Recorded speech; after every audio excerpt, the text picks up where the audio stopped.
Wish you all a very happy Diwali. उम्मीद करती हूँ माँ लक्ष्मी आप सबके घर को खुशियों से भर देगी और दिवाली के त्योहार पर आप लोग बहुत खुश होंगे, तैयारियों में बिजी होंगे। चैनल किस्से कहानी और किताबों पर आने के लिए आपका बहुत बहुत धन्यवाद। नाम है निशा और एक बार फिर हाजिर हूँ लेकर नॉवल 400 डेज जिसे लिखा चेतन भगत ने समरी का नेक्स्ट पार्ट। कहानी है सिया अरोड़ा की जो अपने घर से गायब हो गई बहुत मिस्टीरियसली। उस समय जब घर में 6 बड़े लोग थे और 3 और बच्चे थे। सिया को घर से गायब हुए 9 महीने से भी ज्यादा हो चुके हैं। सब लोग मान चुके हैं कि सिया अब इस दुनिया में नहीं है। सिया का वो नाइट सूट जो उसकी गायब होने वाले दिन उसने पहना था वो किसी ने अमेज़न पैकेज के थ्रू कोरियर से भेज दिया है। साथ में एक डिब्बी में राख भी है जिसमें ब्लड कंस्ट्रेंट है और जिससे कंफर्म किया जा सकता है कि सिया अब इस दुनिया में नहीं है। सबने मान लिया है, सिया के पिता मनीष ने भी मान लिया है, पर माँ आलिया ये बात मानने को तैयार नहीं। माँ का मन ये बात मानने को तैयार नहीं कि उसकी बेटी इस दुनिया में नहीं है, बल्कि उसे तो लग रहा है कि उसकी बेटी यहीं कहीं है, बहुत तकलीफ में है और उसे अपनी बेटी को ढूंढना होगा। मनीष ने अपने आप को काम में और ज्यादा बिजी कर लिया है क्योंकि उसे आलिया का बिहेवियर पसंद नहीं। आलिया जो सिर्फ और सिर्फ सिया को ढूंढने के लिए जी रही है, उसे वो पागलपन लग रहा है। उसे लग रहा है कि हमें आगे बढ़ जाना चाहिए, सिया अब इस दुनिया में नहीं है ये मान लेना चाहिए और अपनी दूसरी बेटी सुहाना का ध्यान रखना चाहिए, उसके फ्यूचर के बारे में सोचना चाहिए। पर आलिया के पास जीने का कोई मकसद नहीं है, वो सिर्फ इसलिए जी रही है कि वो सिया को ढूंढ सके। उसका कहना है कि अगर वो मर जाएगी तो सिया को कोई नहीं ढूंढेगा। पुलिस अपना काम कर चुकी है, हर तरह की इन्वेस्टिगेशन कर चुकी है और उसके ससुर जी ने सिया को ढूंढने वाले को देने के लिए 7 करोड़ रुपए का इनाम भी रखा, पर सिया का कुछ पता नहीं चला। इस कहानी का फर्स्ट पार्ट अगर आपने नहीं सुना है तो इसी चैनल पर आप सुन सकते हैं। अगर अभी तक की कहानी की बात करें तो सिया के गायब होने के बाद पुलिस को इन्फॉर्म कर दिया गया और कुछ ही दिनों के बाद उनके कुक मनोहर ने आलिया के फोन पर मैसेज भेजा एक अलग नंबर से और 5 लाख रुपए की डिमांड की। पुलिस ने उसको पकड़ तो लिया है, पर उसका कहना है कि उसने 5 लाख रुपए सिर्फ इसलिए मांगे थे कि वो यहाँ से भागकर कुछ नया काम कर सके। वो सिया के बारे में कुछ नहीं जानता, पर मनोहर है अभी भी जेल में क्योंकि वो अभी तक का सबसे बड़ा सस्पेक्ट है। उसके अलावा किन किन लोगों पर शक किया जा सकता है? सिया को ट्यूशन पढ़ाता था धर्मेश यादव, 21 साल का लड़का जिसके फोन में सिया की फोटोग्राफ्स मिली हैं। उस समय वो गोवा में था और ये कंफर्म तो हो चुका है। उसके अलावा सिया की दादी दुर्गा जो उसे बिल्कुल पसंद नहीं करती थी। सिया के दादाजी ने तो बहुत सपोर्ट किया और आलिया को उनका सपोर्ट दिख भी रहा था। वो सिया को बचपन से प्यार भी करते थे, पर दुर्गा सिया के आने पर खुश नहीं हुई थी, बहुत दुखी हुई थी। एक तो वो आलिया को पसंद नहीं करती थी, दूसरा सिया की लड़की होने पर उसे अपने आप से दूर रखती थी। उनके बड़े बेटे तन्मय के 2 बेटे थे जिन्हें सिया और सुहाना से ज्यादा प्यार मिलता था। एक तरफ रचना तन्मय की वाइफ जो पंजाबी परिवार की लड़की थी, वहीं आलिया जो एक मलयाली परिवार की केरला में रहने वाली लड़की थी। आलिया जो लोअर मिडिल क्लास फैमिली की थी और रचना एक अमीर परिवार की थी। और सिया को ना चाहने का एक कारण ये भी था कि क्योंकि आलिया प्रेग्नेंट हो गई थी इसलिए उन्हें आलिया और मनीष की शादी करनी पड़ी थी, तो उन्हें सिया से बड़ी तकलीफ थी। इस लड़की की वजह से ही उन्हें इस पिल्ली आंखों वाली लड़की से, इस गरीब परिवार की लड़की से अपने बेटे की शादी करनी पड़ी थी। आलिया और दुर्गा की कभी नहीं बनी, यहाँ तक कि घर में कुछ भी गलत होता था तो दुर्गा उसके लिए आलिया को ही जिम्मेवार ठहराती थी। कहती थी कि ये बिल्ली आंखों वाली नू यही हमारा बैड फॉर्च्यून लेकर आएगी। जब डीमोनेटाइजेशन हुआ था तो ज्वेलरी का बिजनेस बहुत ज्यादा स्लो हो गया था, वो बात सबको समझ में आती थी, पर उसके बहुत समय बाद तक भी ज्वेलरी का बिजनेस मंदा ही था। दुर्गा को लगता था कि इस सब के पीछे आलिया है जिसने उनके परिवार पर नजर लगा दी है, इसलिए उसने पिशाचिनी भगाओ पूजा भी रखी थी, जिससे आलिया बहुत अपसेट हो गई थी। मनीष से लड़कर वो अपने घर चली गई थी और कहा था कि इस घर में नहीं लौटूंगी। तब ये लोग आइकॉनिक अपार्टमेंट में शिफ्ट हुए थे जो यहाँ से सिर्फ 2 किलोमीटर दूर था। वहाँ पर बच्चों को अच्छे खेलने कूदने की फैसिलिटी भी मिल गई थी। दुर्गा कुछ भी कर सकती है, आलिया का ऐसा मानना है। उसके अलावा सिया के दोस्तों से भी बात की गई। उसका एक क्रश था आर्यन, उससे भी बात की गई, जिसने बताया कि सिया अपने माँ बाप की लड़ाई से बहुत दुखी रहती थी। उसका कहना था कि उसके माँ बाप सारा दिन लड़ते रहते हैं और उसे इग्नोर करते हैं। पार्वती जो उसकी बेस्ट फ्रेंड थी उसका भी यही कहना था और सिया के मैथ्स टीचर धर्मेश का भी यही कहना था। उसने कहा था कि कभी कभी सिया कहती थी कि मम्मी पापा की इतनी लड़ाई होती है, मुझे इतना इग्नोरेंट फील होता है कि मेरा घर से भाग जाने को दिल करता है। इसके अलावा अगर सबूतों की बात करें तो उसकी छोटी बहन सुहाना ने बताया था कि उसने देखा था उस इंसान को जो यहाँ से सिया को लेके आया था। सिया जो उस समय सो रही थी, सुहाना उसके साथ सो रही थी, तब कोई आदमी आया था, उसने चाकू रखा था सिया की गर्दन पर और उसे कहा था यहाँ से चलो। उसका चेहरा तो सुहाना ने नहीं देखा था क्योंकि अंधेरा बहुत था, पर वो ये देख पाई थी कि उसने शर्ट या फिर कुर्ता पहना हुआ था, उसके हाथ में फ्रेंडशिप बैंड्स थे, वो हिंदी और इंग्लिश मिक्स बोल रहा था। इसके अलावा सुहाना कुछ नहीं बता पाई। अब इस सब से सिया के कातिल को कैसे ढूंढ पाएगा केशव, ये बहुत इंटरेस्टिंग होने वाला है। 270 दिन हो चुके थे और सिया का अभी तक कुछ पता नहीं। केशव और सौरभ को बहुत सारी चीजें देखनी होगी, उन्हें परिवार के हर एक इंसान से बात करनी होगी, हर एक सबूत को फिर से स्टडी करना होगा, उसके लिए पुलिस रिकॉर्ड्स भी देखने होंगे। अब पुलिस का एक्सेस कैसे मिलेगा, उसके लिए उनके पास है तो एक कॉन्टैक्ट, भूल गए आप, इंस्पेक्टर राणा जो अब एसीपी बन चुके हैं और डीसीपी राणा बनने वाले हैं। जब सौरभ और केशव उनके ऑफिस में पहुंचे तो उनका आलीशान ऑफिस देखकर वो हैरान हुए थे, पर राणा इन दोनों को अभी भी अपने भाई की तरह मानता है और इनकी मदद करने को तैयार हो गया था। उसने कहा था कि रतन चौटाला उसका दोस्त है, एक ही गांव से है और उससे बात करने के बाद उसने रतन चौटाला को कन्विंस कर दिया था कि सारे रिकॉर्ड्स इन दोनों को दिखा दे। ये भी बताया था कि इन दोनों की वजह से ही उसे प्रमोशन मिली थी, एक बड़ा केस सॉल्व करने में इन दोनों ने उसकी मदद की थी।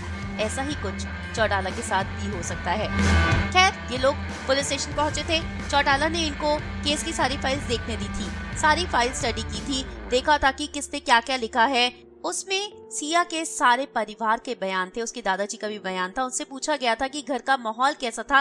उन्होंने कहा था कि एक आम नोक-झोंक थी सिया की माँ और उसकी दादी के बीच में। दुर्गा और आलिया की नहीं बनती थी, पर वो एक आम लड़ाई थी, ऐसा कुछ खास नहीं था। क्या दुर्गा हो सकती है जिसने अपनी पोती सिया को गायब करवा दिया हो? उन्हीं रिकॉर्ड्स में सौरभ को एक पेन ड्राइव भी मिली थी जिसमें सिया की फोन की कुछ फाइल्स होंगी, पर पुलिस स्टेशन से आप कुछ लेकर तो जा नहीं सकते, इसलिए सौरभ उस पेन ड्राइव को लेकर अपना लैपटॉप लेकर वॉशरूम में चला गया था। पेन ड्राइव को कॉपी कर लिया था अपने लैपटॉप पर और वापस रखकर सारे रिकॉर्ड्स बंद करके ये लोग पुलिस स्टेशन से निकल गए थे। पेन ड्राइव को स्टडी किया था, अब पता लगाना था कि आखिर इसमें क्या खास है, कौन सी ऐसी चीज है जो पुलिस से छूट गई। तो पुलिस ने बहुत थॉरो चेकिंग की थी, बहुत सारी चीजें बिल्कुल साफ साफ लिखी हुई थी। साइबर सेल ने भी बहुत अच्छे से काम किया था, जितने भी लोग लिंक थे उन सब की लोकेशन देखी थी, उन सब का टावर देखा था कि सिया के किडनैपिंग के दौरान वो लोग कहाँ थे, कुक, ड्राइवर, मेड, यहाँ तक कि सिया का ट्यूटर, उसके घर में आने वाली काम वाली, उसकी दादी की मालिश करने वाली, उनका माली, उनके यहाँ काम करने वाले हर इंसान की लोकेशन उन लोगों ने फाइंड आउट की थी कि कोई भी उस समय उनके घर के आसपास हो जब सिया की किडनैपिंग हो, पर ऐसा नहीं था। पर जब सिया के फोन को थॉरोली सौरभ ने चेक किया तो उसने पाया कि सिया टेलीग्राम यूज करती थी। टेलीग्राम एक ऐसी ऐप है जिसपे आप सीक्रेटली मैसेजिंग कर सकते हो सकता है कि सिया की माँ उसका व्हाट्सएप चेक करती हो और इसीलिए उनसे छुपकर वो टेलीग्राम पर बातें करती हो। टेलीग्राम पर उसने ज्यादातर चैट्स डिलीट कर दी थी, इसलिए डिलीटेड फाइल्स को फिर से रिट्रीव करना सौरभ के लिए बहुत मुश्किल था। पर कुछ इंटरेस्टिंग चीजें तो यहाँ पर उसे जरूर मिली थी। इससे पहले हम ये जान लेते हैं कि क्या मनीष इस इन्वेस्टिगेशन से खुश था? नहीं, वो बिल्कुल खुश नहीं था।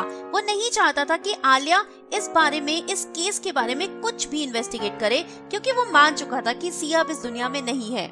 आलिया मनीष से छुपकर केशव और सौरभ से मिलने आई थी, तभी वहाँ मनीष आ गया था और उसे आलिया को इन लोगों के साथ देखकर बुरा लगा था। तब आलिया ने उसे मिलवा तो दिया था, बताया था कि ये सिया को ढूंढवाने में इन लोगों की हेल्प करेंगे, तो मनीष बहुत गुस्सा हो गया था। घर जाने के बाद दोनों की लड़ाई हुई थी और मनीष ने आलिया को थप्पड़ भी मारा था और उसने कहा था कि तुम्हें चूज करना होगा, मैं या फिर सिया की इन्वेस्टिगेशन, और आलिया ने सिया की इन्वेस्टिगेशन को चूज किया था। केशव के सामने मनीष का ये बिहेवियर आलिया को बिल्कुल अच्छा नहीं लगा था और वो केशव के घर गई थी। उसका गाल सूजा हुआ था। वो इन्वेस्टिगेशन के बारे में ही बात कर रही थी। वापस आते हुए केशव ने उसे पूछा था कि तुम्हारा गाल क्यों सूजा है। वो पहले तो चुप रही और उसके बाद उसने बता दिया था कि मनीष ने उसे थप्पड़ मारा है। उसने ये भी कहा था कि मनीष उस तरह का इंसान नहीं है, वो कभी मुझे नहीं मारता, पर अब वो बहुत गुस्सा है। वो शायद इस सब को समझ नहीं पा रहा। जाते हुए उसने केशव को हग भी किया था। ऐसा करते हुए केशव के पिता ने देख लिया था और उन्हें बहुत गुस्सा आया था। उन्होंने केशव को बहुत डांटा भी था, कहा था कि ये लड़की शादीशुदा है, क्या तुम भूल गए हो।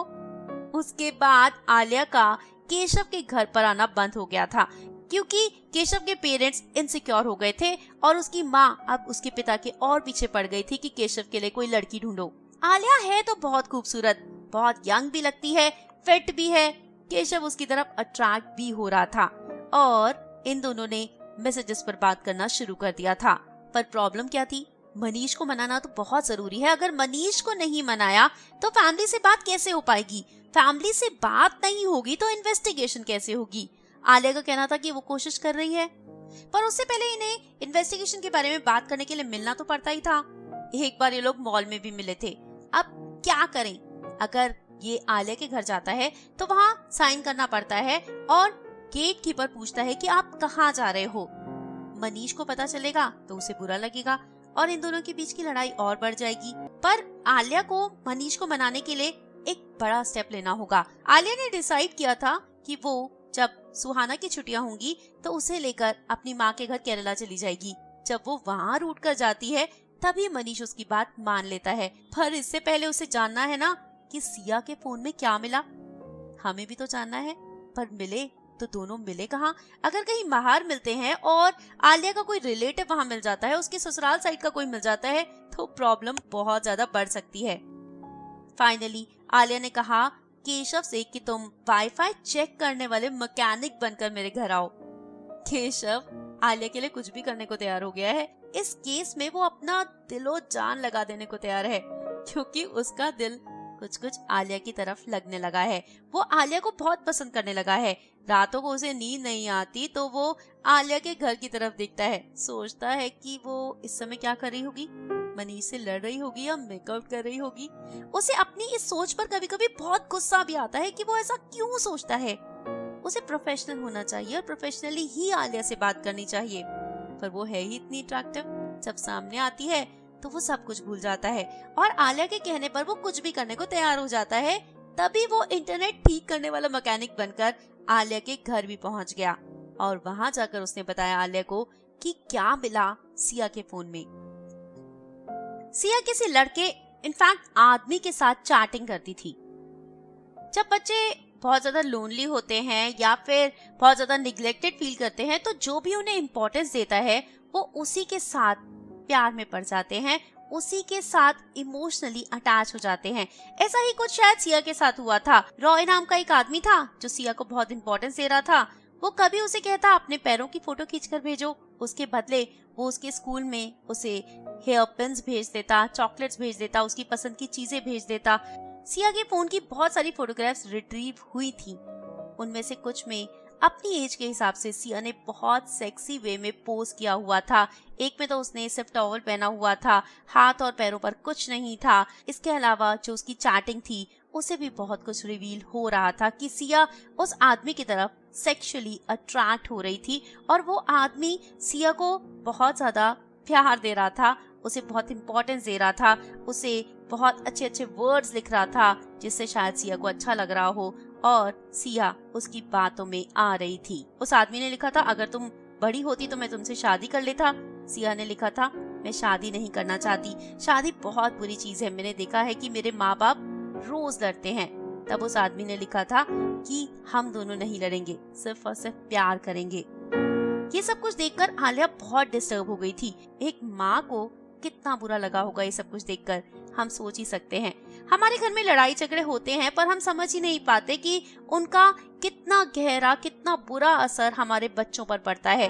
और इस नॉवल के जरिए हमें वो जानने को भी मिल रहा है कि हमें अपने बच्चों को अच्छे से पालना चाहिए, उन्हें प्यार देना चाहिए, घर में हेल्दी माहौल बनाकर रखना चाहिए। ये भी तो हो सकता है कि सिया जानबूझकर भाग गई हो या फिर वो अब इस दुनिया में सच में ही ना हो।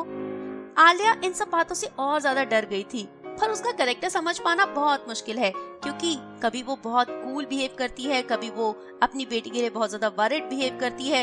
यहाँ वो भी जैसे केशव की तरफ सेक्सुअली अट्रैक्ट हो रही थी और उसने केशव को पहले खाना खिलाया, उसके बाद ड्रिंक ऑफर किया। दोनों ने दोपहर के टाइम 3 पैक ड्रिंक के लिए।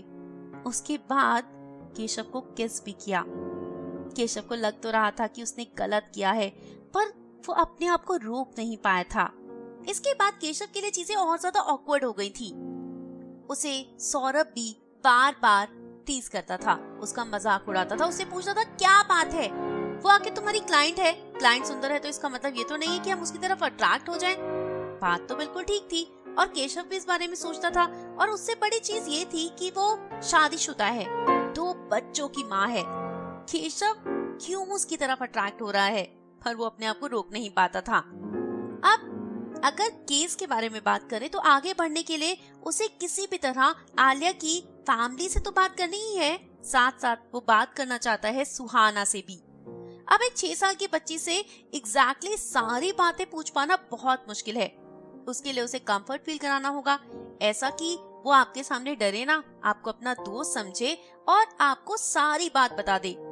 पर इसके लिए आपको सुहाना के साथ टाइम स्पेंड करना होगा और टाइम स्पेंड करने के लिए मनीष को मानना चाहिए। पर आलिया ने एक और रास्ता भी बताया था। उसने कहा था जब मैं नाराज होकर केरला चली जाऊं तब तुम भी वहीं आ जाना और वहाँ आराम से तुम सुहाना के साथ टाइम स्पेंड कर सकोगे, हम दोनों भी बात कर पाएंगे। केशव चुप हो गया था। आलिया उसकी ऑकवर्डनेस समझ पा रही थी, पर अब बारी कुछ उसके ऑकवर्ड होने की भी थी।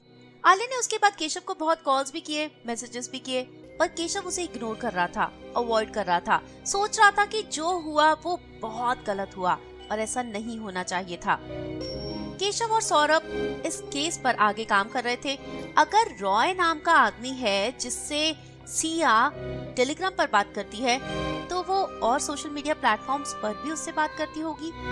सिया इंस्टाग्राम पर है, शायद इंस्टाग्राम पर उससे बात करती होगी।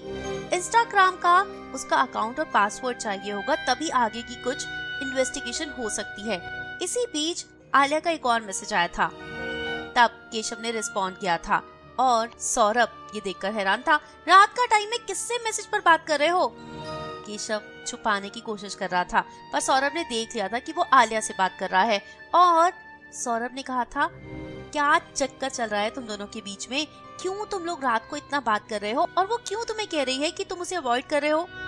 उस दिन के लिए? कौन से दिन के लिए? क्या हुआ तुम दोनों के बीच? केशव और सौरभ पिछले 5 साल से बहुत अच्छे दोस्त हैं और सौरभ उसे सब कुछ बताता है। केशव चाहता तो नहीं था, पर उसे बताना पड़ा कि उस दिन आलिया और उसके बीच में एक छोटी सी किस हुई थी। ये सुनने के बाद सौरभ तो पागल हो गया था और वो उसे कहने लगा, मतलब किसने शुरू की, तुमने या उसने? कहाँ पर हुई? केशव ने कहा हाथ पर। क्या हाथ पर? जिस पर केशव हंसने लगा। उसने कहा स्टूपिड, लिप्स पर हुई। ये सुनकर सौरभ को ये सब कुछ बहुत इंटरेस्टिंग लगने लगा है। उसने कहा मुझे नहीं लग रहा कि अब तुम ये केस सिया अरोड़ा के लिए कर रहे हो या फिर आलिया को पाने के लिए। स्टूपिड, डैम इट, वो शादीशुदा है, उसके 2 बच्चे हैं, वो हमारी क्लाइंट है। इतनी सारे रीजंस हैं उसे दूर रहने के, उसके बाद भी तुम्हें समझ नहीं आता? केशव का कहना था कि वो अब दूर ही रहेगा, इसीलिए वो उसकी कॉल्स अवॉइड कर रहा है। तब सौरभ ने कहा चलो तुम्हें एक और मौका दे देता हूँ उससे बात करने का, जाओ उससे सिया का इंस्टाग्राम का अकाउंट और पासवर्ड मांग लो। केशव ने आलिया को सॉरी कहा था उस दिन के लिए और कहा था कि आगे से ऐसा नहीं होगा, हमें ऐसा नहीं करना चाहिए। आलिया ने पूछा था पर तुमने ऐसा किया क्यों? जिस पर केशव ने कहा कि तुम बहुत अट्रैक्टिव हो। आलिया ने कहा बस, और कोई रीजन नहीं? केशव ने कहा नहीं यार, इट्स नॉट गुड, मैं समझ रहा हूँ, और अगर मैं किसी के लिए केयर करता हूँ, अगर किसी के लिए कुछ करता हूँ तो दिल से करता हूँ। तब आलिया ने पूछा था क्या तुम मेरी केयर करते हो? केशव ने कहा था केस की बहुत चिंता है और हाँ तुम्हारी भी करता हूँ। खैर उसने आलिया से इंस्टाग्राम अकाउंट और पासवर्ड ले लिया था। अब प्लान ये था कि उसका इंस्टाग्राम चेक किया जाए। चेक किया गया तो पता चला कि 15 फेक अकाउंट हैं। बहुत सारे बच्चे इंटरनेट पर अपनी आइडेंटिटी छुपाने के लिए फेक अकाउंट्स बना लेते हैं। हो सकता है ऐसा कुछ हो, या फिर इसमें से एक रॉय का भी हो। अब सिया के अकाउंट से तो ये लोग किसी को मैसेज कर नहीं सकते, इसलिए इन्होंने एक और फेक अकाउंट बनाया डेजी के नाम से, और ये डिसाइड हुआ कि उसको पहले एक रियल फॉर्म दी जाएगी, उसके कुछ रियल फ्रेंड्स क्रिएट किए जाएंगे, उसके बाद इन 15 अकाउंट्स पर डेजी के अकाउंट से मैसेज किया जाएगा। इसी बीच आलिया केरला चली गई थी और केशव ने तय किया था कि वो भी केरला जाएगा। सुहाना के साथ टाइम स्पेंड करना है ना? क्या सिर्फ सुहाना के साथ? सौरभ ने पूछा था हंसते हुए। केशव के पेरेंट्स को बहुत बुरा लगा था कि वो आखिर केरला जा रहा है इस केस की इन्वेस्टिगेशन के लिए। पापा ने कहा पढ़ाई का क्या होगा? केशव ने कहा किताबें भी तो लेकर जा रहा हूँ, पर वहाँ जाने की क्या जरूरत है? 5 लाख रुपए। पापा ही सुनकर चुप हो गए थे। और अगर केस सॉल्व हुआ तो 20 लाख तक मिल सकते हैं। 20 लाख? ये सुनकर तो माँ के हाथ से चक्कू छूट गया था। क्या सच में 20 लाख? तुम केरला जा रहे हो ना, मेरे लिए बनाना चिप्स ले आना। माँ पापा मान गए थे। पैसा सबके मुंह बंद करवा देता है, और सिया को गायब हुए हो चुके हैं 316 दिन। केशव पहुँच गया है केरला, बिताने समय सुहाना के साथ। यहाँ आने के बाद जैसा सोचा था वैसा ही केशव ने सुहाना के साथ समय बिताना शुरू कर दिया। रोज दोपहर में वो आलिया की माँ के घर जाता था, साथ में लंच करता था। उसके बाद जैसा कि सुहाना को पसंद थे, वो कुछ गिफ्ट्स ले गया था उसके लिए कुछ गेम्स ले गया था, और केशव और सुहाना बैठकर गेम्स खेलते थे। दोनों के बीच में दोस्ती हो चुकी थी। सुहाना केशव को अंकल केशव कहकर बुलाती थी। अब समय आ गया है, उसे शादी कर लेनी चाहिए। बच्चों ने अभी से उसे अंकल कहना शुरू कर दिया। आलिया की माँ ने भी केशव को वार्म वेलकम दिया था, बहुत कंफर्टेबल फील कराया था। रात को डिनर पर भी कभी कभी केशव जाता था, और जब मौका मिलता था केशव और आलिया अकेले भी टाइम स्पेंड कर रहे थे। दोनों एक दूसरे की पास्ट लाइफ के बारे में भी जान रहे थे। आलिया जो बहुत अपसेट थी क्योंकि मनीष ने जो उसके साथ किया वो उससे बहुत टूट चुकी थी। उसे सिया को ढूंढना था, और मनीष उसे सपोर्ट नहीं कर रहा था। वो ज्यादातर अपनी फैमिली की सुन रहा था, और वो बहुत लोनली फील कर रही थी। उसे एक सहारे की जरूरत थी। जब केशव को वो हक करने की कोशिश करती और केशव पीछे हट जाता तो आलिया अपसेट हो जाती, जैसे कि उसे तलाश है एक ऐसे इंसान की जो उसको सहारा दे, उसे सपोर्ट करे, और केशव में वो इंसान देख पा रही थी। धीरे धीरे जब वो सुहाना के साथ कंफर्टेबल हो गया था, तब एक दिन सुहाना ने उसे बताया था उस रात के बारे में जब सिया गायब हुई। उसने बताया था कि बैटमैन आया था और उसके हाथ में एक बड़ा सा चाकू था। केशव ने पूछा कैसा चाकू? उसने कहा किचन में जो यूज होता है वैसा चाकू। और कुछ बताओ उस आदमी के बारे में, केशव ने कहा। तब उसने कहा अंधेरा था इसलिए मैं चेहरा नहीं देख पाई, पर उस आदमी ने कुछ लूज से कपड़े पहने हुए थे, शर्ट या फिर कुर्ता, बट थोड़ा लूज था। हाथ में घड़ी पहनी हुई थी जिसका गोल्ड डायल था। दूसरे हाथ में बहुत सारे फ्रेंडशिप बैंड्स थे, कुछ लूज थे कुछ टाइट थे, और उनके नीचे कुछ ड्राइंग बनी हुई थी। केशव को जाना था वो टैटू था तो कैसा था, पर सुहाना नहीं बता पा रही थी। उसने बताया कि उस आदमी ने सिया से कहा था चुपचाप यहाँ से चलो वरना तुम्हारे भाई बहनों को मार दूंगा। कम कम लेट्स गो।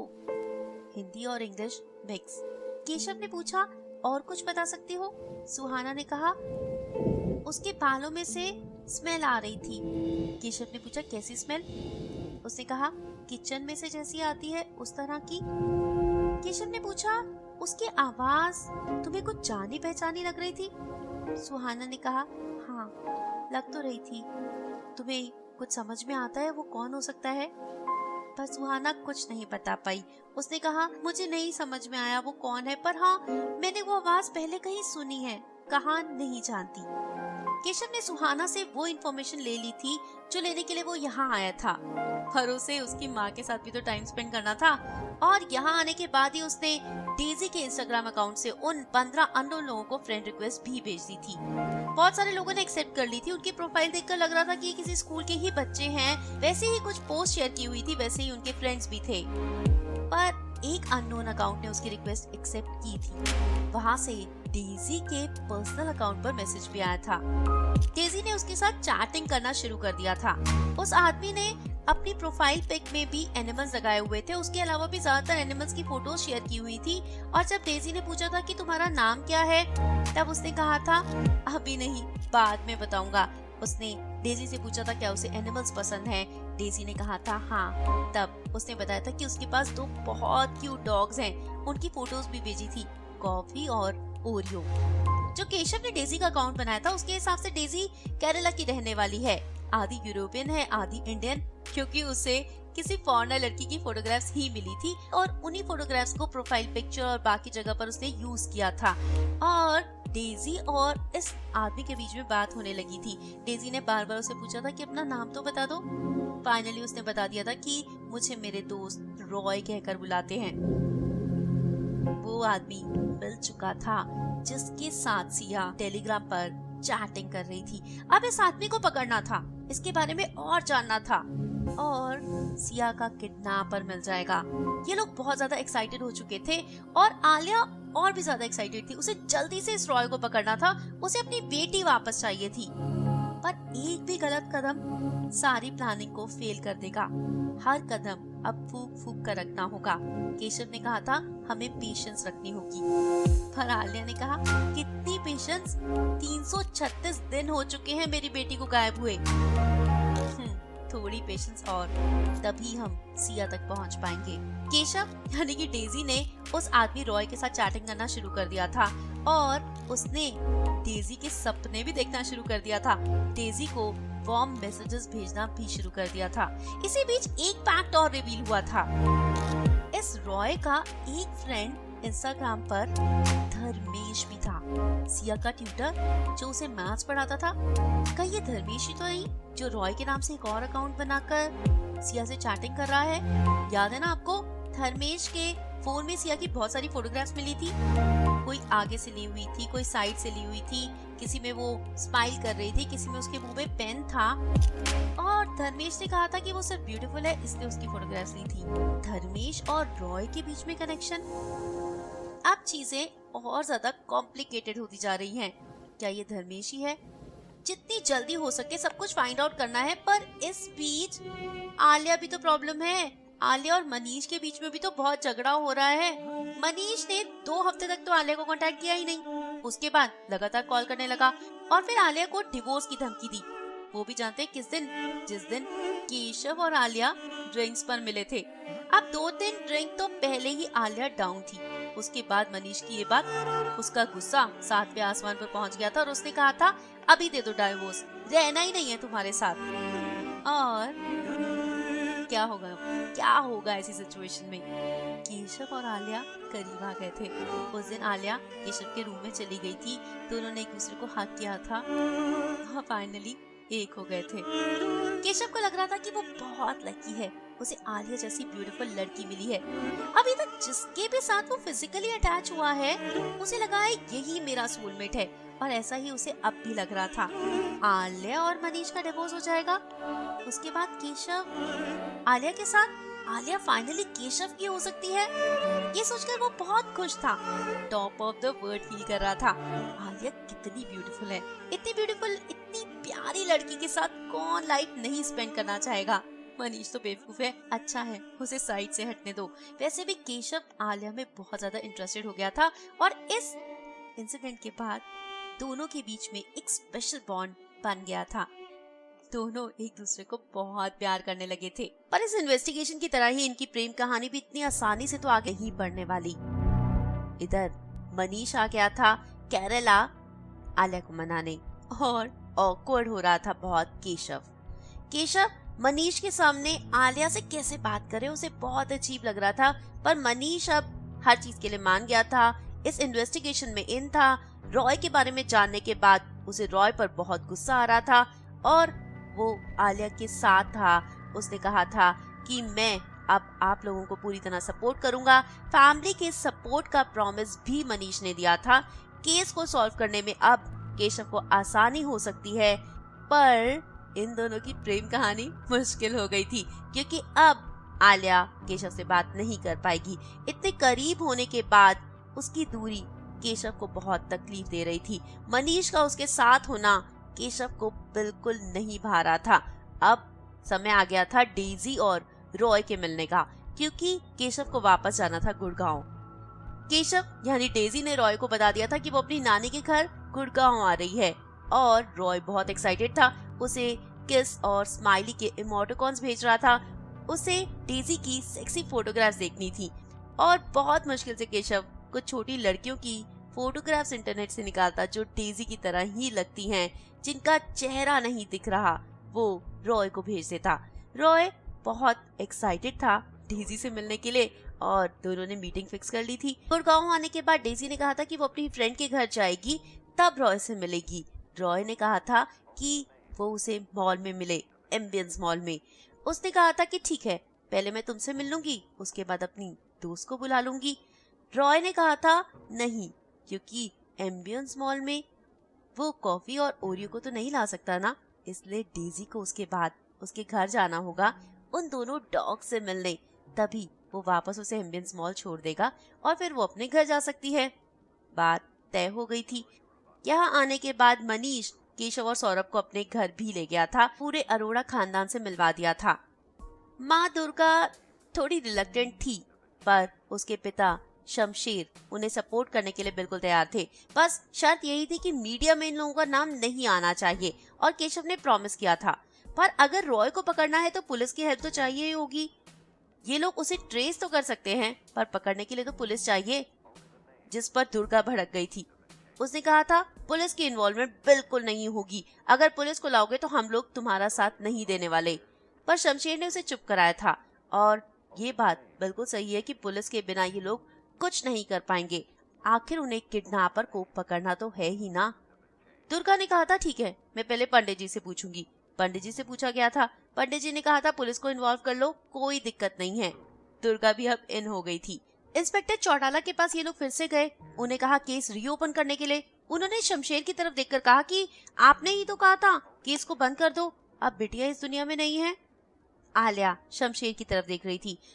तब शमशेर ने कहा कि ठीक है, अगर दुनिया में है भी नहीं तो हमें जानना तो है ये सब कुछ किया किसने था। फाइनली चौटाला केस रीओपन करने के लिए मान गया था, पर उसका कहना था कि हमें धर्मेश को पकड़ लेना चाहिए। 2 दिन उसकी लॉकअप में पिटाई होगी, वो सब कुछ बता देगा। केशव को लगा कि अगर पहले धर्मेश को पकड़ा गया तो रॉय को इन्फॉर्मेशन मिल जाएगी और वो भाग जाएगा। केशव इस इन्वेस्टिगेशन के बारे में किसी को कुछ नहीं बताना चाहता था। ऑलरेडी ही मनीष की पूरी फैमिली सब कुछ जान चुकी थी और ये तय हुआ कि अभी धर्मेश को कुछ ना बताया जाए, पहले रॉय को पकड़ा जाए।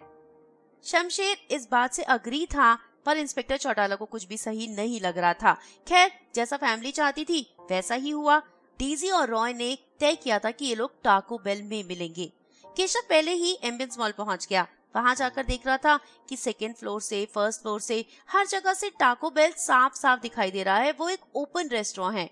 वहां रॉय को पकड़ पाना शायद आसान भी हो और उसके लिए भागना भी आसान होगा, इसलिए इन्हें और ज्यादा चौकन्ना रहना होगा। जब केशव ने रॉय को मैसेज किया तो उसने कहा कि वो एम्बियंस मॉल में ही है। ने डेजी से पूछा कि तुम कितनी देर में पहुंचोगी, कौन सी ड्रेस पहनकर आओगी। डेजी ने कहा कि कोई भी पहन लूंगी, जिस पर रॉय ने कहा फिर मैं तुम्हें पहचानूंगा कैसे। डेजी ने लिख दिया कि मैं रेड कलर की ड्रेस पहनकर आऊंगी। उसने कहा कि जब तुम टाको बेल पहुंच जाओ तो मुझे बता देना, मैं भी आ जाऊंगी। पर कहानी में यहाँ एक बड़ा ट्विस्ट आया। रॉय ने कहा कि जब तुम पहुंच जाओगी टाको बेल, जब मैं तुम्हें दूर से वहां देख लूंगा तभी मैं वहां पहुंचूंगा। अब क्या किया जाए? कहां से लाएं डेजी, कहां से लाएं एक 13 साल की लड़की रेड ड्रेस में जिसे देखकर रॉय टाको बेल पहुंचे? प्रॉब्लम बहुत बड़ी थी। अभी तक तो इंटरनेट से फोटोग्राफ्स निकालना आसान था। केशव ने सौरभ को फोन कर कहा कि आधे घंटे के अंदर एक रियल लड़की चाहिए, 13 साल की लड़की रेड ड्रेस में, जिसे देखकर रॉय टाको बेल में आए और उसे पकड़ा जाए। ये कर पाना तो बहुत मुश्किल है, ऑलमोस्ट इम्पॉसिबल। सौरभ ने कहा ये तो बहुत बड़ा चैलेंज होगा। आखिरकार केशव ने आलिया को फोन लगाया और उसे पूरी सिचुएशन बताई। उसे कहा सुहाना, पर आलिया ने कहा अगर हम सुहाना को बिठा भी देते हैं तो सुहाना 7 साल की है और डेजी 13 साल की, दोनों के बीच में बहुत फर्क है। दूर से देखकर ही पता चल जाएगा कि ये बच्चा 13 साल का नहीं हो सकता। आप क्या करें? जिस पर केशव ने सजेस्ट किया सिया की कोई दोस्त। आखिर सिया की बेस्ट फ्रेंड पार्वती की माँ से बात की गई। उसे अश्योर किया गया कि वहाँ पार्वती को कोई तकलीफ नहीं होगी, सारी पुलिस वहाँ आसपास ही होगी, सिविल यूनिफॉर्म में होगी। वो जैसे ही टाको बेल में घुसेगा उसे पकड़ लिया जाएगा, उसे डेजी यानी कि पार्वती तक नहीं पहुँचने दिया जाएगा। उसकी माँ मान गई थी। पार्वती को स्कूल से लेकर आया गया था और उसके पास कोई रेड ड्रेस नहीं थी, इसलिए पहले उसे रेड ड्रेस दिलवाई गई थी। फाइनली केशव ने डेजी के अकाउंट से मैसेज कर दिया था कि मैं टाको बेल पहुंचने वाली हूँ। रॉय ने किसिंग इमोटिकॉन्स भेजे थे और कहा था कि तुम जल्दी पहुंचो, जैसे ही तुम मुझे दिखोगी मैं भी वहाँ आ जाऊंगा। पार्वती को कहा था कि एंट्रेंस की तरफ अपना बैग रखना और पार्वती रेड ड्रेस पहनकर टाको बेल में चली गई थी। जैसे उसे इंस्ट्रक्ट किया गया था वैसे ही वो बैठ गई थी। आसपास बहुत सारे पुलिस के लोग भी थे सिविल यूनिफॉर्म में। दूर दूर से भी ये सब लोग टाको बेल को ही देख रहे थे, पर रॉय नहीं आया। 15 मिनट हो गए, 20 मिनट हो गए। तब केशव ने दोबारा मैसेज किया, I am so hungry, I am waiting for you, fuck you बिच। रॉय का ये मैसेज आया और उसके बाद रॉय का अकाउंट ही इंस्टाग्राम से गायब हो गया। आखिर चीजें कहाँ गलत हुई? सब लोग केशव को ब्लेम करने लगे।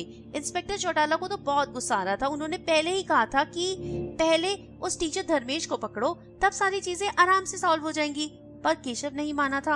अब क्या हुआ? सारे केशव से पूछ रहे थे, तुम ही तो हो बहुत इंटेलिजेंट। केशव हार गया था। उसका पूरा प्लान फेल हो गया था। किडनैपर गायब हो चुका था और अब उसे पकड़ने का कोई साधन समझ में आ भी नहीं रहा था। पर आखिर किसने बताया? केशव ने कहा कि किसी ने तो इन्फॉर्मेशन लीक की है। तब इंस्पेक्टर चौटाला और गुस्सा हो गया। उसने कहा कि तुम ये कहना चाहते हो कि पुलिस ने इन्फॉर्मेशन लीक की है? सौरभ ने कहा, हम ऐसा नहीं कह रहे, पर कुछ तो हुआ ही है ना। इंस्पेक्टर चौटाला अपनी टीम को लेकर वहाँ से चला गया था और बहुत गुस्से में था। हालांकि आलिया, मनीष, उन सब ने कहा था कि हम आपको थैंक्स कहते हैं, आपने कम से कम एफर्ट्स तो किए। केशव बिल्कुल टूट चुका था। वो अपने घर चला गया था। आलिया ने उसे मैसेज कर थैंक्स कहा था। केशव ने कहा था, और कितना इंसल्ट करवाना चाहती हो? जिस पर आलिया ने कहा था कि तुम अभी तक सबसे करीब पहुंचे हो सिया के किडनैपर को पकड़ने के लिए और मैं इसके लिए बहुत ज्यादा थैंक्स हूँ। कुछ भी गलत हुआ मैं नहीं जानती, पर एटलीस्ट तुमने कोशिश बहुत ऑनेस्टली की and I still love you. Keshav और सौरभ के लिए ये समझ पाना बहुत मुश्किल हो रहा था कि आखिर गलत हुआ तो हुआ क्या। पूरा परिवार भी डिसअपॉइंट हो गया था। दुर्गा भी कह रही थी, फालतू में इन हल्के इन्वेस्टिगेटर्स के चक्कर में आकर हमने केस रीओपन कराया और इतनी सारी प्रॉब्लम्स मोल ली। अब एक्चुअल में हुआ क्या था गलत? पार्वती जैसी लड़कियों को इंस्टाग्राम पर फोटोज डालने का शौक ही होता है। जैसे ही पार्वती ने नई रेड ड्रेस खरीदी, उसने अपनी फोटोग्राफ खींची और इंस्टाग्राम पर डाल दी। धर्मेश जो पार्वती की फ्रेंड लिस्ट में भी था, सिया की फ्रेंड लिस्ट में भी था और रॉय की फ्रेंड लिस्ट में भी था।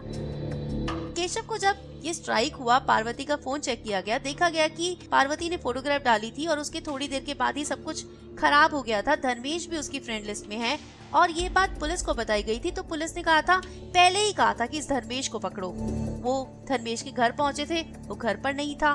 2 दिन हो गए थे, धर्मेश का कुछ पता नहीं चल रहा था।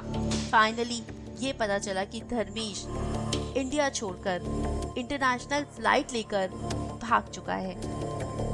सब खत्म हो गया था, कोई सोर्स नहीं बचा था। पुलिस ने कहा था, एक बार फिर इस केस को हमें कोल्ड केस ही घोषित करना होगा, क्योंकि दोनों सस्पेक्ट्स भाग चुके हैं। पुलिस की नहीं सुनने का आप लोगों को ये नतीजा भुगतना पड़ेगा। आलिया बहुत अपसेट थी। उसने केशव से कहा था कि मैं तुमसे मिलना चाहती हूँ। केशव ने कहा, मॉल में?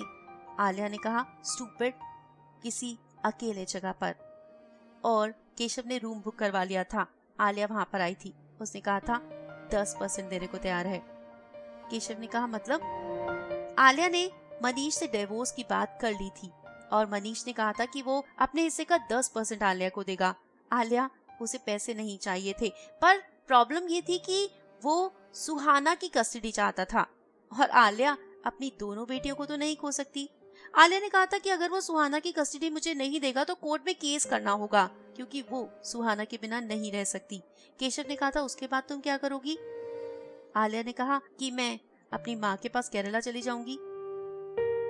केशव ने कहा, मैं भी वहीं आ जाऊंगा और फाइनली हम दोनों एक हो सकेंगे हमेशा के लिए। मैं तुमसे शादी करना चाहता हूँ। आलिया ने कहा कि मैं वो 20-21 साल की लड़की नहीं हूँ, मेरे साथ बहुत सारी प्रॉब्लम्स भी है, लाइफ की बहुत सारी डार्क चीजें भी मैं देख चुकी हूँ और मुझे कुछ कहने से पहले 100 बार सोच लेना, क्योंकि मैं उस सबको मीन करूंगी। केशव ये सब मीन करता था। उसने आलिया को प्रॉमिस किया था कि वो उससे शादी करेगा, उसके साथ जिंदगी बिताना चाहता है, वो सुहाना को अपनी बच्ची मानता है और हमेशा मानेगा, आलिया को कोई तकलीफ नहीं होने देगा। आलिया ने कहा था तुम्हारे पेरेंट्स, केशव ने कहा उन्हें मानना ही पड़ेगा, जब मैं तुमसे शादी कर लूंगा तो। तभी सौरभ ने केशव को मैसेज कर कर बताया था कि पुलिस ने एक आर्टिकल न्यूज़पेपर में छपवा दिया है, वो आर्टिकल जिसमें उन्होंने सिया अरोड़ा केस की बात की है, जिसमें उन्होंने रॉय और धर्मेश के बारे में लिखा था कि ये 2 सस्पेक्ट्स थे जिन्हें पुलिस पकड़ना चाहती थी, पर 2 स्टूपिड डिटेक्टिव्स की वजह से सारा प्लान फेल हो गया था। आलिया को ये पढ़कर बहुत बुरा लगा था। केशव ने कहा था ठीक है, जो भी है गलती तो हमारी ही थी। अरोड़ा परिवार के लिए एक और अच्छी बात हो गई थी, उनका नाम अब बिल्कुल क्लियर हो गया था। लोग जान गए थे कि रॉय और धर्मेश ही हैं जो इस किडनैपिंग के पीछे हैं और पुलिस आज नहीं तो कल उनको पकड़ ही लेगी। पर अरोड़ा खानदान का इसमें कोई हाथ नहीं। इसे लेकर अरोड़ा खानदान के लोग खुश थे। शमशेर, मनीष का भाई तन्मय, ये सब लोग सेलिब्रेट कर रहे थे। यहाँ तक कि इंस्पेक्टर चौटाला को बुलाया था, उसे शराब पिलाई जा रही थी और शराब उसे गिफ्ट में भी दी जा रही थी। बुलाया तो केशव को भी था, जिसे ये सब कुछ देखकर बहुत अजीब लग रहा था, पर क्या करे, कुछ ना कुछ तो है इस सब के पीछे। केशव के फोन पर एक अननोन नंबर से कॉल आ रहा था, बहुत अजीब सा नंबर। वो अननोन कॉल्स नहीं उठाता है, पर सौरभ ने कहा यार इतनी बार आया है तो कम से कम बात तो कर लो, कौन है ये। जब केशव ने कॉल उठाया तो वो कॉल धर्मेश का था। धर्मेश जिसने कहा कि उसकी कोई गलती नहीं है, सिया की किडनैपिंग में वो बिल्कुल भी इन्वॉल्व नहीं है।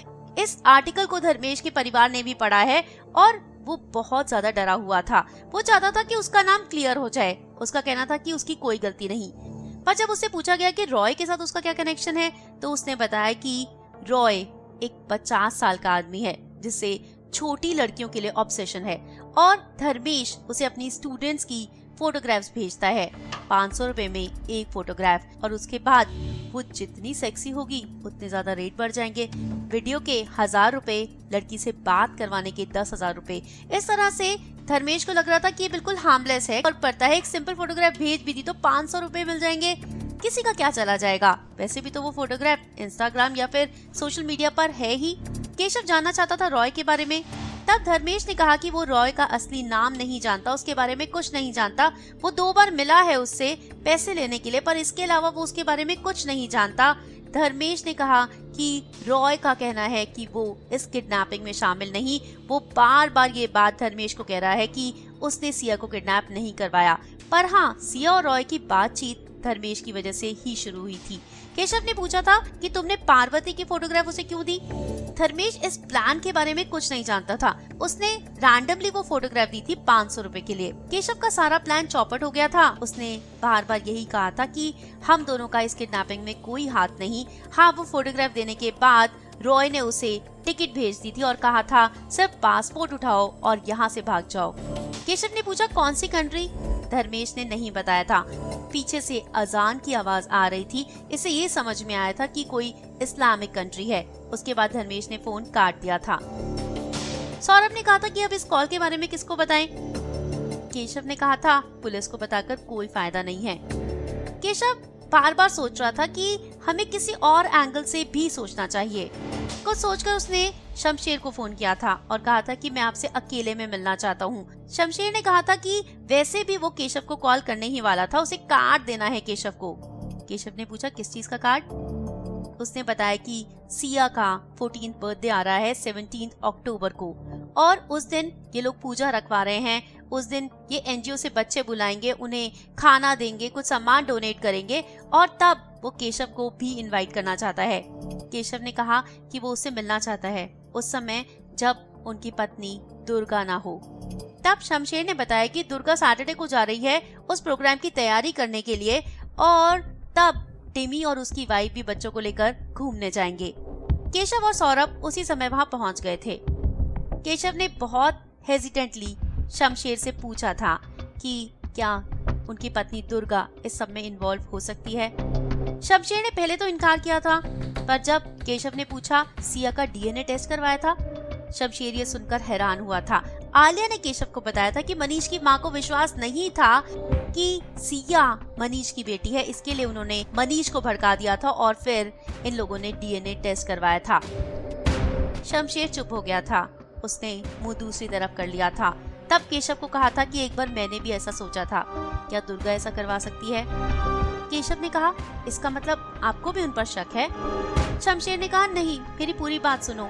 जैसे जैसे मैं इस बात के बारे में सोचता गया, मुझे ये बात गलत लगती गई, क्योंकि उस रात दुर्गा मेरे साथ ही थी, उसके चेहरे पर कोई शिकन नहीं थी। उसे अगर ये सब कुछ करवाना ही था तो वो अपने घर में क्यों करवाती? उसे सिया का सारा रूटीन पता था, कहाँ जाती है, किसके साथ खेलती है, कौन से स्कूल में पढ़ती है। अपने घर को तो वो बदनाम ना करती। उसके पास तो अपने घर की सारी चाबियां हैं, फिर उसे पीछे के गेट से किसी को निकालने की क्या जरूरत थी? मुझे नहीं लगता कि दुर्गा ऐसा कर सकती है। हाँ, उसके और आलिया के बीच में डिफरेंसेस हैं, पर इसका मतलब ये नहीं कि वो अपनी ही पोती को किडनैप करवा दे। अगर दुर्गा नहीं तो कौन? केशव बहुत परेशान था। वो कार्ड लेकर वो घर आ गया था। 17 अक्टूबर को वो फंक्शन में जाने वाला था। वो और सौरभ कुर्ता पजामा पहनकर तैयार हो गए थे। 395 डेज हो चुके थे सिया अरोड़ा को गायब हुए हुए। ये लोग जब उस इवेंट में पहुंचे तो वहाँ बहुत सारे गरीब बच्चे आए हुए थे। शास्त्री जी ने कहा था कि हर बच्चे को एक एक करके पहले गायत्री मंत्र बोलना है, उसके बाद उन्हें प्रसाद दिया जाएगा। सारे बच्चों ने प्रसाद ले लिया था। उसके बाद दुर्गा केशव के पास आई थी और उसे कहा था कि अब तुम लोग भी प्रसाद ले लो। केशव जब शास्त्री जी के पास प्रसाद लेने गया तो पहले शास्त्री जी ने उसके हाथ में मूली बांधी। तब केशव का ध्यान गया कि शास्त्री जी के हाथ में बहुत सारी मूलियां बंधी हुई हैं, कुछ लूज हैं और कुछ टाइट। उन मूलियों के नीचे कोई संस्कृत में मंत्र लिखा हुआ है, यानी कि टैटू। उनके सर पर सरसों का तेल लगा हुआ है, यानी कि वो स्मेल जो किचन से आती है। और शास्त्री जी की आवाज, सुहाना ने कहा था, वो जानी पहचानी है। केशव के हाथ कांपने लगे थे। वो उसी समय वहाँ से चल दिया था। उसने सौरभ को कहा था, बाहर आओ, तुमसे कोई जरूरी बात करनी है। और सारी बातें जब सौरभ को बताई थी तो वो भी बहुत हैरान हुआ था। उसने कहा था, तुम्हें यकीन है यही सच है? अब इस बात की जड़ तक कैसे जाया जाए, क्योंकि अगर कुछ बोला तो शास्त्री जी तो बहुत ही पॉपुलर हैं, उनके बहुत कॉन्टैक्ट्स हैं, इन लोगों के साथ कुछ भी हो सकता है। केशव और सौरभ ने तब डिसाइड किया कि वो अपना एक पुराना फोन, उसमें पावर बैंक अटैच करके शास्त्री जी के अगर कार में रख दें तो पता चलेगा कि शास्त्री जी कहाँ जा रहे हैं और उस सब से वो कुछ फाइंड आउट कर सकते हैं। केशव को उनकी कार तक पहुंचने का एक्सेस ढूंढना था और सौरभ घर जाकर दूसरा फोन और पावर बैंक ले आया था। केशव उनकी कार के पास खड़ा हो गया था और तब उनका एक सहायक वहां पर भगवान की मूर्तियां लेकर आया था। केशव उसकी मदद करने के लिए चला गया था। कार में सारी मूर्तियां रखवाई थी और उसके बाद कार का दरवाजा लॉक करने की बजाय केशव ने खुला छोड़ दिया था और कह दिया था कि दरवाजा लॉक हो गया है। जब सौरभ वहां पहुंचा था तो आराम से, जब कोई नहीं देख रहा था, तब इन लोगों ने कार में मैट के नीचे वो फोन और पावर बैंक रख दिया था। उसके बाद अपने घर में बैठकर वो कार को ट्रेस कर रहे थे।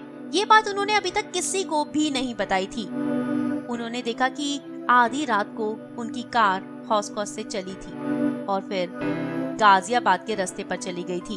गाजियाबाद और मोदी नगर के बीच में ही कहीं वो कार रुकी थी और वहाँ 1.5 घंटे तक रुकी रही थी और आधी रात को ही शास्त्री जी वापस भी आ गए थे। रात को अगर ये लोग शास्त्री जी को फॉलो करते तो शास्त्री जी को पता चल जाता। अब उन्हें पता नहीं चलने देना था, इसलिए दोपहर में जाकर इन्होंने वो जगह देखी थी। वहाँ पर गन्ने के बहुत बड़े बड़े खेत थे और वहाँ एक शेड था, एक छोटी सी बिल्डिंग थी जहाँ पर उन्होंने पता किया था कि गुड़ बनता था और स्टोरेज के लिए एक गोडाउन भी था। पता चला कि ये सारी लैंड शास्त्री जी के परिवार की है। 3 दिन तक सेम रूटीन फॉलो हो रहा था।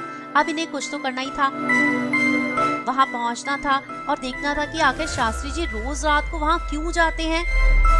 इंस्पेक्टर चौटाला की मदद तो ये नहीं लेना चाहते थे, इसलिए इंस्पेक्टर वरुण को फोन किया था और कहा था कि अपने तक ही बात रखनी होगी, सिर्फ आप एक आदमी को लेकर आ जाइए, 2 स्ट्रॉन्ग लोगों की जरूरत पड़ेगी। ये लोग शास्त्री जी से पहले ही उस जगह पर पहुंच गए थे और केशव उस दरवाजे के पास रखे एक टेबल के नीचे छुप गया था। जब शास्त्री जी ने दरवाजा खोला था तो उनके पीछे पीछे अंदर गया था। देखा था कि नीचे सीढ़ियां जा रही थी और सीढ़ियों के नीचे एक और बड़ा दरवाजा था जिस पर एक बहुत बड़ा सा ताला लगा हुआ था जो 4-5 अलग अलग चाबियों से खुलता था। जब शास्त्री जी ने ताला खोला तब उन्होंने कहा, देखो आज मैं तुम्हारे लिए क्या लाया हूँ, तुमने कॉपी और पेन मंगवाया था ना।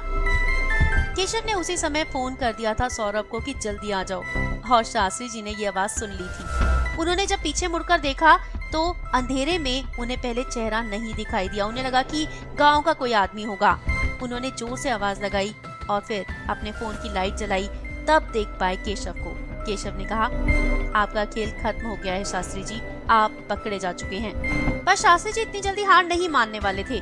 उन्होंने चक्कू निकाला था और केशव की तरफ आए थे। केशव ने अपने आप को बचाने की तो बहुत कोशिश की थी, पर उसके कंधे में चक्कू लग गया था, पेट में नहीं लग पाया था क्योंकि पास पड़ी हुई एक बोरी उसने आगे कर दी थी और केशव मरने से तो बच गया था। शास्त्री जी को तब वहां आकर इंस्पेक्टर वरुण ने पकड़ लिया था। जब केशव नीचे गया उसने अपने फोन का टॉर्च जलाया तो देखा साइड में पड़े एक बेड पर एक लड़की बैठी है। केशव ने कहा, सिया। वो बहुत घबरा गई थी। कौन हो तुम? शास्त्री जी कहाँ हैं? सिया, उसके होठ कांप रहे थे। केशव ने उसे कहा था कि मैं तुम्हें बचाने आया हूँ, तुम्हारी माँ आलिया ने मुझे यहाँ भेजा है, तुम्हारी बहन सुहाना ने तुम्हें जाते हुए देखा था। सिया बहुत रोने लगी थी। केशव ने सिया को अपनी गोद में उठा लिया था। उसका कंधा बहुत दुख रहा था, पर उसने सिया को गोद में ले लिया था और जब बाहर आया था तो सिया को देखकर सौरभ भी हैरान हुआ था। केशव ने सिया को सौरभ के हाथों में दे दिया था और उसके बाद उसे लेकर वो लोग कार में बैठ गए थे।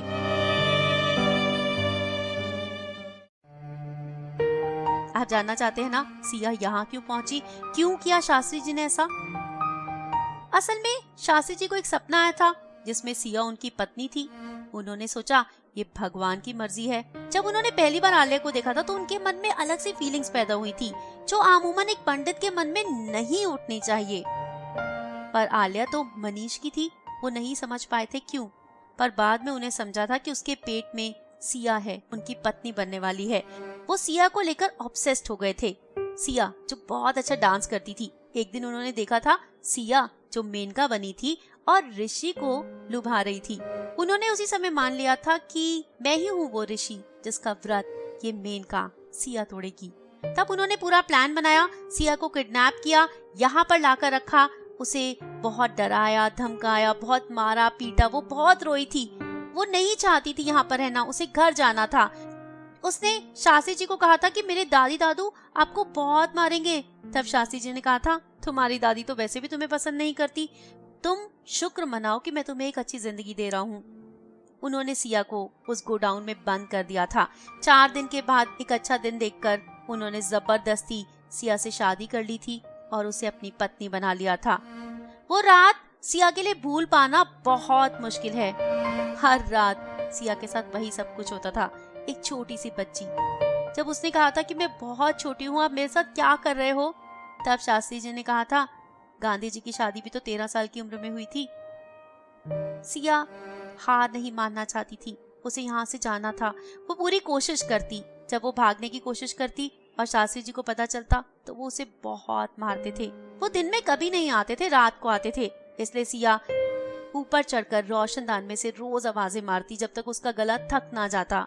पर एक दिन शास्त्री जी दिन में आ गए थे। उसके बाद उसे चेनों से बांध दिया था। 2 दिन तक खाना भी नहीं दिया था। एक दिन शास्त्री जी ने उसे कहा था कि अपने वो कपड़े दो जो तुम उस दिन पहन कर आई थी। सिया ने पूछा क्यों? शास्त्री जी ने वो कपड़े ले लिए थे और सिया के हाथ में चक्कू मारकर खून निकाला था। सिया रोने लगी थी। उसने कहा था, आज तो मैंने कुछ किया भी नहीं। उन्होंने कहा था कि तुम्हारी माँ मान ही नहीं रही है, तुम्हें ढूंढे जा रही है, उसे शांत तो करना ही होगा, इसलिए तुम्हारा ये सामान भेजना होगा, उन्हें यकीन दिलाना होगा कि अब तुम इस दुनिया में नहीं हो। सिया नहीं जानती थी कि कितने दिन हो गए हैं, वो हार मान चुकी थी। पर एक दिन शास्त्री जी उसके लिए पूड़ियाँ, सब्जी, हलवा लाए थे। उन्होंने कहा था, ये तुम्हारे ही घर से लाया हूँ, आज तुम्हारा जन्मदिन है। सिया बहुत रोई थी पर कुछ नहीं बोल पाती थी। जरा सा कुछ बोलते ही उसे थप्पड़ पड़ता था, बहुत मार पड़ती थी, बहुत डांट पड़ती थी। 2-2 दिन तक खाना नहीं मिलता था। इसलिए अब उसने ये सब कुछ एक्सेप्ट कर लिया था। उस दिन पंडित जी ने पूछा था, तुम्हें कोई गिफ्ट चाहिए? जिस पर सिया ने कहा था मैं बाहर जाना चाहती हूँ, बाहर की दुनिया देखना चाहती हूँ। उन्होंने कहा था ये तो अब कभी हो ही नहीं सकता, तुम्हें पूरी उम्र यहीं रहना होगा, इसके अलावा कुछ चाहिए तो बताओ। तब सिया ने उनसे कॉपी और पेन मांगा था। आधी रात को ही केशव सिया को लेकर जब आल्या के पास पहुंचा था तो वो बहुत रोई थी अपनी बेटी को हक करके। मनीष भी बहुत रोया था। दोनों बहुत खुश थे सिया को पाकर, पर जानना चाहते थे कि केशव ने ये सब कुछ कैसे किया। पूरी कहानी जानकर वो बहुत गुस्सा भी हुए थे। अगले ही दिन सौरभ और केशव हीरो बन गए थे। उनकी फोटो अखबार में आ गई थी। Siya Arora case finally solve हो गया है और ये किया है केशव राजपुरोहित और सौरभ महेश्वरी ने। इंस्पेक्टर चौटाला ने भी केशव को फोन कर उस दिन भाई बना लिया था। कहा था तुमने मेरी मदद नहीं ली पर कोई बात नहीं, इसमें मेरा कंट्रीब्यूशन मत भूलना, और उस शास्त्री को सजा दिलाना तो हमारा काम है, उसे फांसी की सजा ना दी ना, तुम मेरा नाम बदल देना। आखिरकार आलिया को सिया मिल गई थी, पर क्या केशव को आलिया मिली? एक हफ्ते के बाद आलिया ने केशव को फोन किया था और कहा था मैं तुमसे मिलना चाहती हूँ। एक बार फिर केशव ने होटल बुक कराया था। उस दिन आलिया आई थी पर कहा था आज कुछ करना नहीं चाहती, मन बहुत दुखी है। सिया जो कि ट्रॉमा में थी, उसकी थेरेपी शुरू हो गई थी। उसे इस ट्रॉमा से बाहर निकलने में बहुत टाइम लगने वाला था। वो पूरा दिन रोती रहती, डरी रहती, और उसे आलिया और मनीष दोनों की जरूरत थी। इसलिए आलिया ने कहा था कि 1 महीने का समय चाहिए। 29 अक्टूबर है आज, 29 नवंबर को मैं तुम्हें अपना फाइनल जवाब दे दूंगी। क्या 1 महीने का समय दे सकते हो? केशव ने हाँ कह दिया था। पर शायद आप समझ सकते होंगे कि इसके बाद क्या होने वाला है। सिया के आने के बाद मनीष और आलिया के रिलेशन बेटर हो गए थे और सिया को अपने परिवार की बहुत ज्यादा जरूरत थी। उसे इस समय उन दोनों के प्यार और उन दोनों के सपोर्ट की जरूरत थी। पहले भी इन दोनों की लड़ाइयों की वजह से वो बहुत डिस्टर्ब हुई थी और ऐसा मनीष नहीं करना चाहता था। एक दिन सिया ने केशव को मैसेज किया था। कहा था जब से मैंने फोन यूज किया है ये पहला मैसेज है जो मैं आपको कर रही हूँ। मैं आपको प्रॉपर्ली थैंक्स नहीं कह पाई। Thank you so much. Keshav खुश हुआ था। उसने कहा था अगर कुछ और चाहिए हो, कोई और हेल्प तो जरूर बताना। सिया ने कहा था मुझे जो चाहिए था वो आपने दे दिया। केशव ने पूछा क्या? सिया ने कहा मेरा परिवार। ये 1 महीना केशव के लिए बिताना बहुत मुश्किल था। आखिर 29 नवंबर कब आएगा और कब पता चलेगा आलिया का डिसीजन? 29 नवंबर आ गया। आलिया केशव से मिलने पहुंची। अभी वो कमरे में आई ही थी कि सिया का फोन आ गया। कितनी देर में आओगी? उसने कहा मैं 1-2 घंटे में आ जाऊंगी। जैसे ही आलिया ने केशव को हक किया, केशव ने उसके हाथ हटा दिए और कहा पहले तुम्हारा डिसीजन। आलिया जो बहुत कंफ्यूज दिखाई पड़ रही थी, उसने कहा था क्या करूं, दोनों बच्चियों को लेकर केरला चले जाऊं? केशव ने कहा तुम जानती हो अब हम दोनों के बीच में कुछ नहीं बचा है। सिया को तुम्हारी जरूरत है, मनीष को तुम्हारी जरूरत है, तुम्हारे परिवार को तुम्हारी जरूरत है। कई बार हमें दूसरों के लिए अपना प्यार सैक्रिफाइस करना होता है। बच्चों से ऊपर, परिवार से ऊपर हम अपने आप को तो नहीं रख सकते। आलिया और केशव दोनों की आंखों में आंसू थे, पर दोनों जानते थे कि इस रिश्ते का कोई फ्यूचर नहीं। एक बात तो मैं आपको बताना ही भूल गई, केशव को मिले थे 1 करोड़ रुपए। मनीष और उसके पापा उसके घर आए थे और उसकी माँ को एक हीरो का हार दिया था और केशव के बैंक में सीधा ही 1 करोड़ रुपए ट्रांसफर कर दिए थे। बहुत बड़ा अमाउंट था। अब तो उसके पापा ने भी कह दिया था क्या करोगे आईपीएस की तैयारी करके, वैसे भी तुम्हारा एडमिशन तो होने नहीं वाला, इससे अच्छा है अपना कोई बिजनेस शुरू करो। और उन्होंने डिसाइड किया था कि बच्चों के लिए सिक्योरिटी एजेंसी शुरू करेंगे। बच्चे अपने फोन पर कौन सी एप्स यूज कर रहे हैं, क्या कर रहे हैं, उसे ट्रैक करना बहुत जरूरी है। पेरेंट्स के लिए बहुत हेल्पफुल होगा। और केशव और सौरभ ने यही डिसीजन लिया था। सौरभ ने भी केशव को मुस्कुराकर कहा था क्या हुआ, मैं तुम्हारे लिए आलिया तो नहीं बन सकता पर तुम्हारा साथ हमेशा निभाऊंगा। केशव ने कहा था कई बार दूसरों की खुशी के लिए अपनी खुशी सैक्रिफाइस करनी ही पड़ती है। उम्मीद करती हूँ नॉवेल की कहानी आपको बहुत पसंद आई होगी। और कौन सी नॉवेल आप मुझसे सुनना चाहते हैं, कौन सी नॉवेल की समरी चाहते हैं, जरूर बताइएगा। इसी वीडियो के कमेंट बॉक्स में कमेंट कीजिएगा। पसंद आई है तो लाइक कीजिएगा, अपने दोस्तों के साथ शेयर कीजिएगा। और चैनल को आप सब्सक्राइब कर ही नहीं रहे, चैनल को सब्सक्राइब कीजिए ना। Do subscribe the channel. Stay happy, keep smiling, and happy Diwali once again. Take care, have fun. Bye bye.